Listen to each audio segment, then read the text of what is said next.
Hello बच्चों, नमस्कार। स्वागत है आपका माधुरी क्लासेस में। जैसा कि मैंने आप सभी को बताया है कि मैं आपको शॉर्ट ट्रिक के साथ पढ़ाऊंगी। आपको ज़्यादा नहीं पढ़ना पड़ेगा, यानी कि 2023 बोर्ड एग्ज़ाम में आपको सिर्फ उतना पढ़ाया जाएगा जितना कि आपको बोर्ड में काम आने वाला है। ठीक है, माधुरी क्लासेस पे आपको बोर्ड रिलेटेड चीज़ें बताई जाएंगी। किसी चीज़ में शक नहीं रहेगा कि हाँ इसको पढ़ें या उसको पढ़ें। ठीक है, सारी चीज़ें वही बताई जाएंगी जो आपको पढ़नी है, इम्पॉर्टेंट है। तो चलिए स्टार्ट करते हैं वीडियो को। सबसे पहले देख लीजिए प्रश्न जो पूछे जाते हैं, यानी कि रस से जो प्रश्न आप लोगों के पूछे जाते हैं। 10th के बच्चों के एग्जाम में जो 8वां प्रश्न होता है वह रस से पूछा जाता है। ठीक है, रस से पूछा जाता है कि करुण रस। मैंने यहाँ पर 2 तरह के प्रश्न पूछे जाते हैं जो मैंने यहाँ पर लिख कर लिए हुए हैं। ठीक है, करुण रस अथवा हास्य रस। ठीक है, तो यहाँ पर आप देख रहे हैं करुण रस अथवा हास्य रस का अस्थाई भाव बताते हुए परिभाषा लिखिए। ठीक है, यही पूछा जाता है आपसे। और यहाँ पर आपको अस्थाई भाव के लिए 1 नंबर मिलता है और परिभाषा के लिए भी 1 नंबर, यानी कि 2 नंबर आपको मिलते हैं। और एक प्रश्न पूछा जाता है इस तरह से कि करुण रस अथवा हास्य रस जो है की परिभाषा दीजिए और एक उदाहरण दीजिए। ठीक है, यहाँ आपको उदाहरण के लिए 1 नंबर मिलेगा और परिभाषा के लिए 1 नंबर मिलेगा। ठीक है, सिर्फ 2 तरह के प्रश्न पूछे जाते हैं जो मैंने यहाँ पर लिए हैं।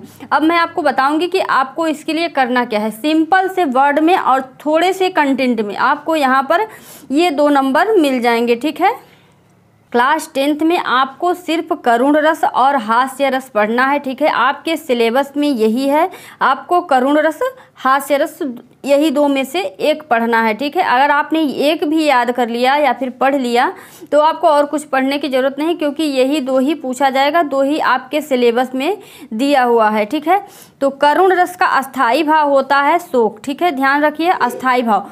बस आपने अस्थाई भाव लिखा और शोक लिख दिया कॉपी में, 1 नंबर आपके यहाँ से मिल गए। ठीक है, ध्यान से देखिए कितने छोटे से वर्ड में जो है आपको यहाँ पर 1 नंबर मिल जा रहा है, बहुत ही सरल तरीके से। करुण रस का अस्थाई भाव शोक हो गया। अब यहाँ पर परिभाषा, करुण रस की परिभाषा मैंने यहाँ पर दिया है। जब किसी प्रिय वस्तु या व्यक्ति के नष्ट होने पर या फिर उसका अनिष्ट हो जाने पर, आशंका या उसका अनिष्ट होने पर हृदय में शोक का भाव उत्पन्न होता है, वह करुण रस कहलाता है। कहने का अर्थ यहाँ पर यह है, आप सभी जानते हैं करुण रस कहाँ पर उत्पन्न होता है। व्यक्ति मर जाता है, ठीक है, वहाँ पर आपको करुण रस शोक का भाव उत्पन्न होता है वहाँ, या फिर किसी व्यक्ति के बिछड़ जाने पर जो भाव उत्पन्न होता है वह करुण रस कहलाता है। ठीक है, बहुत ही सिंपल वर्ड में है। अगर आपको नहीं भी याद है, ठीक है, तो आप अपने तरीके से भी लिख सकते हैं, उसके लिए भी आपको 1 नंबर मिल जाएंगे। और नहीं तो फिर यहाँ पर जो एग्जाम्पल यहाँ पर परिभाषा दिया हुआ है, सिंपल से वर्ड में आप इसको लिखेंगे, आपको 1 नंबर यहाँ से मिल जाएंगे। 2 नंबर फिक्स हो चुके हैं। आपको करुण रस याद करने में दिक्कत होगा, यही 2 हैं। ठीक है, दोनों आपको पढ़ने हैं, दोनों पढ़ के रखिएगा। इसका एग्जाम्पल मैं आपको बता देती हूँ। मान लीजिए अगर करुण रस का जैसे 2 प्रश्न मैंने दिखाए, एक में अस्थाई भाव और परिभाषा पूछा है, दूसरे में परिभाषा और उदाहरण पूछा है, तो उसके लिए मैंने यहाँ पर उदाहरण आप लोगों के लिए, हे खगमृग हे मधुकर श्रेणी, तुम देखी सीता मृग नयनी। ठीक है, ये आपका करुण रस का उदाहरण है। ठीक है, करुण रस का उदाहरण है, बिल्कुल इसको याद कर लीजिए। बहुत ही सरल उदाहरण मैंने लिया है ताकि आप लोगों को याद करने में भी ज़्यादा दिक्कत नहीं हो। और बहुत सारे उदाहरण मैंने नहीं लिए हैं ताकि आप लोगों को कोई कन्फ्यूजन ना हो। ठीक है, आपको नीचे का उदाहरण मत देखिए, कोई ज़रूरत नहीं है इसको देखने की, सिर्फ इसको याद कर लीजिए। मैं जैसा कि मैंने बोला है कि मैं आपको छोटे छोटे कंटेंट में आपको सारे नंबर दिलाऊंगी। ठीक है, और 100% गारंटी के साथ इसीलिए बोलती हूँ क्योंकि आपको वही चीज़ें मैं प्रोवाइड करूँगी जो आपको बोर्ड में काम आने वाली हैं, क्योंकि पर माधुरी क्लासेस पे आप सिर्फ बोर्ड ओरिएंटेड चीज़ें दी जा रही हैं। ठीक है, और कुछ भी बहुत ही सरल तरीके से आप 95, मैं गारंटी देती हूँ आपको 95 हिंदी में मैं दिला कर रहूँगी। ठीक, पर उसके लिए आपको थोड़ा सा काम करना पड़ेगा, जैसे कि आपको ये उदाहरण के लिए याद कर लेना है। प्रश्न को आपको ध्यान से पढ़ना है। ठीक है, उसके बाद आपको वहाँ पर क्या मांग रहा है, अस्थाई भाव पूछ रहा है, परिभाषा पूछ रहा है, जो भी पूछेगा उसको हेडिंग के साथ कॉपी में बढ़िया से लिखना है। ठीक है, बढ़िया से राइटिंग के साथ लिखना है ताकि एग्जामिनर 1 भी नंबर नहीं काटे, 2 नंबर आपको, ठीक है, 2 नंबर आपको ज़रूर दे दे। अब दूसरा एग्जाम्पल लिख लीजिए, क्योंकि देखिए ज़रूरी नहीं है कि ये सबको सरल लगे। ठीक है, इसलिए मैंने एक और एग्जाम्पल ले लिया है, जिसको जो सरल लगे वो याद कर लेगा और एग्ज़ाम में लिखेगा। ठीक है, ऊधो मोहि ब्रज बिसरत नाही, वृंदावन गोकुल बन उपवन सगन कुंज की छाही। ऊधो मोहि ब्रज बिसरत नाही, वृंदावन गोकुल बन उपवन सगन कुंज की छाही। ठीक है, ये एग्जाम्पल दोनों में से आप एक याद कर लीजिएगा, बस आपको यही लिखना है।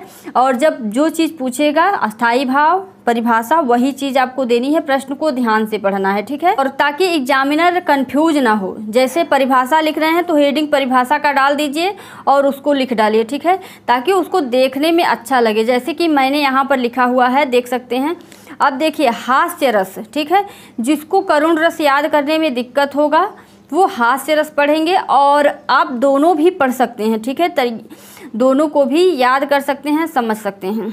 हास्य रस का देखिए अस्थाई भाव हास होता है, देख लीजिए। परिभाषा यहाँ पर मैंने लिया है, किसी पदार्थ या व्यक्ति या असाधारण आकृति, विचित्र वेशभूषा, अनोखी बातों या चेष्टाओं से हृदय में जो विनोद का भाव उत्पन्न होता है उसे हास रस कहते हैं। ठीक है, कहने का अर्थ है यहाँ पर कहना चाहता है, जैसे ये परिभाषा जो है आप इसको याद कर लीजिए। ठीक है, परिभाषा को याद कर लीजिए, लेकिन समझने के लिए मैं बता दे रही हूँ।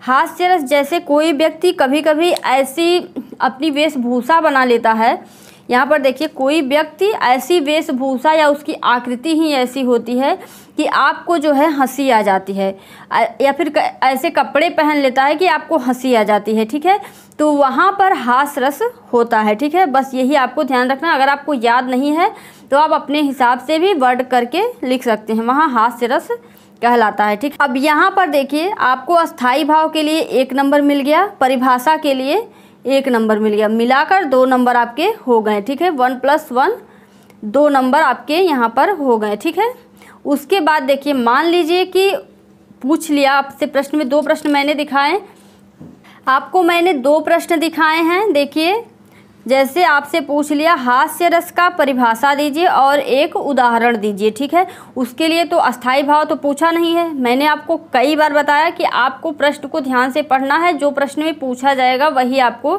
बताना है। मान लीजिए कि परिभाषा और उदाहरण पूछ लिया, फिर आपको ये लिखना होगा, वहाँ पर आपने देखा परिभाषा लिखेंगे, उसके बाद उदाहरण हेडिंग डाल के आप लिखेंगे उदाहरण। ठीक है, मैंने बहुत सारे उदाहरण यहाँ पर नहीं लिए हैं, एक ही लिया है, उसी को याद कर लीजिए बस, ताकि आपको कन्फ्यूजन न हो कि कौन सा याद करूँ। ठीक है, विंध्य के वासी उदासी, तपोव्रतधारी, महाविनु नारी दुखारे, गौतम तीय तरी तुलसी, सो कथा सुन भय मुनि वृंद सुखारे।